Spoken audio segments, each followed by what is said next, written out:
Make it bang.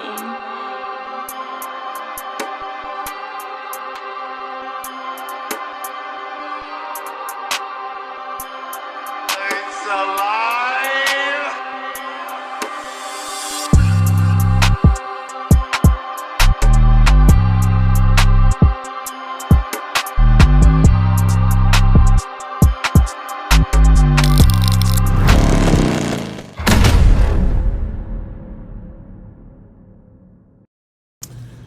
All right, guys. Hey, this your boy Stogie coming at you live from Stogie Side. Welcome to the Stogie Side, man. Make sure you comment, like, subscribe, all of that good stuff. Hey, listen. So today I got an interesting topic. Okay, I really want to know what happened to the V-Rod. Okay, the V-Rod was a classic motorcycle in Harley Davidson's lineup. And it's a lot of rumors that I like to dispel, a lot of things that I like to go over, and what made the V-Rod so classic. So let's stay tuned and listen. All right, let's go.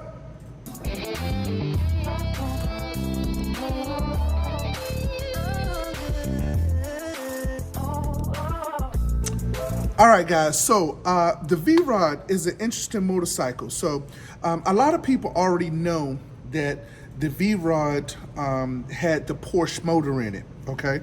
And that's cool, right?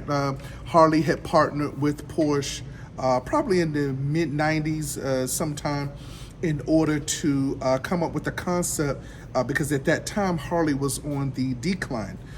They were struggling to try to establish a new consumer base, and they wanted something cool and interesting to see if they could pick up sales in their genre. Okay, so at the time, Porsche was the biggest manufacturer or the best manufacturer in Germany as far as performance. So Harley figured that they would partner with Porsche in order to make that happen. Okay, so the engineers from Harley and the engineers for Porsche collaborated and came out with the 1100.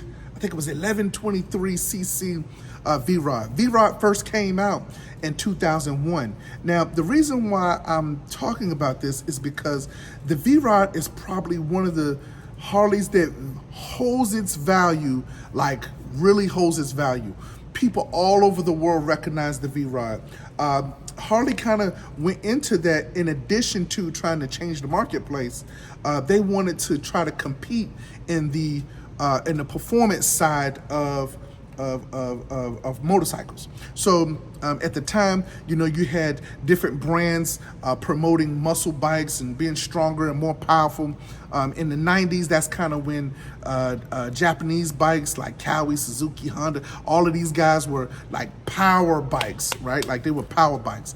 If I'm not mistaken, the Hayabusa came out right around that time. Please don't quote me on that, but I think it did. Like I said, tying that directly into it, Harley discontinued the V-Rod.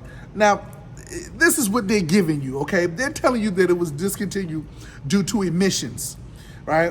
But my own personal opinion is that I think Harley had got its brand back and they wanted to kind of go do their own thing. So they stopped the V-Rod in 2018, and in 2019, they came out with the FXDR. I don't know if you guys remember, I'm gonna post a picture up, but the FXDR came out and it was the same concept, 240 back tire.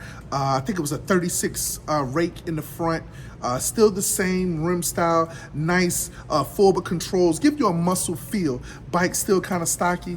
Came out with the 114 right at that time, and it was a transition from an 1100cc bike. So everybody, and that was the first year of the Milwaukee 8.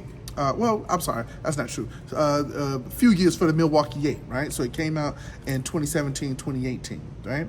So the FXDR came out, but it had the first, in those soft tails, I remember, if I'm not mistaken, the first ones with the 114 in it. Please don't quote me on that, but I know it's very at the beginning point. Let's just say that, because my YouTube family, they love to correct me. And ain't nothing wrong with that. If I'm wrong, I'm wrong. It is what it is. But I just wanted to go into that. Now, Harley just wanted to come up with a more powerful option once again, in order to be able to compete with these bikes. And that was a very big deal. Just to backpedal just a little bit, Harley and Porsche they came out with this in the late 90s, mid 90s, late 90s, and actually released it in 2001. But Harley had partnered with Porsche, or was trying to do something in like the 80s. And that's when they had this project called Project Nova. And they were trying to basically put something together, but it never really came to fruition. Now, Porsche is not really a motorcycle company. They're more so known for cars and performance in their cars. Although they had a prototype motorcycle, not really a company that really specialized in bikes. But what made the V-Rod so cool was because this was the first time, or around the first time, that liquid cool was coming into play really heavy. Okay, in that early 2000 part. And that liquid cool system, Harley was really known at the time for being really hot. Okay, so to come in with performance and to reduce the heat, Harley thought that that would be an edge into their category or into their platform in order to be able to ignite sales. So the V-Rod, man, like I said, this is a big boy bike right here, right? The design had come between, like I said, the two engineers from Harley and Porsche coming together. They made it so that both of these have collaborated. And this was not a Porsche motorcycle. This was a motorcycle designed, created by Harley with the assistance of Porsche. That's why you only have the Porsche motor. All of the other parts and stuff were still Harley parts. I think some of them had the Screaming Eagle. Then you had the V-Rod CVO. Then you had the V-Rod Muscle. Then you had the Night Rod. These were all different variations of the V-Rod. But the V-Rod is one of, like I said, the most iconic bikes ever, right? It's one of the most iconic bikes in the Harley brand. Like I said, I think, I'm going to segue back to this. I think that Harley just wanted to do their own thing when they came out with that Milwaukee 8 motor, and they figured out consistently how to keep that bike at a temperature that it needs to be and to still have performance. Because when they came out with that 114 in the FXDR, that was 1,863 cc's. That was big boy status, right? That was big boy status. So once again, like I said, they transitioned from different, they're telling us that it was due to emissions. They're telling us that, all different types of reasons that they give. But me personally, I love the V-Rod, man. V-Rod is such an iconic motorcycle. And like I said, I just wanted to bring back that little piece.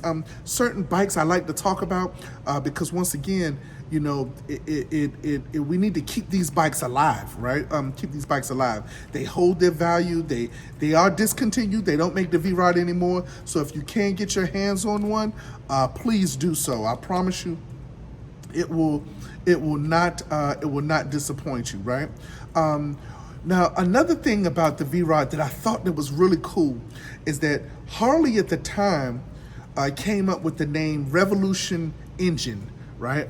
That was what they called the motor that they put in, the motor that they collabed with Porsche, the Revolution engine motor.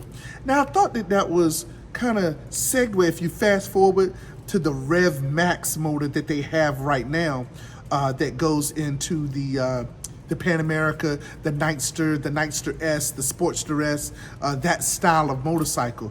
And even though at the time the Revolution was 1,100 cc's, these are still powerful motorcycles. Now, the designs are not the same. I just thought it was cool that they kind of played on the same name. But the designs are nowhere near the same, guys, right? Although the Rev Max motors are liquid cooled also. So just want you guys to know that, right? Like I said, man, I thought the V-Rod was a cool bike to bring out. Any chance I get to talk about that one. So tell me what you guys think. What was your favorite type of V-Rod? Did you like the Night Rod? Are you the V-Rod Muscle? Are you the regular V-Rod? Are you the V-Rod CVO?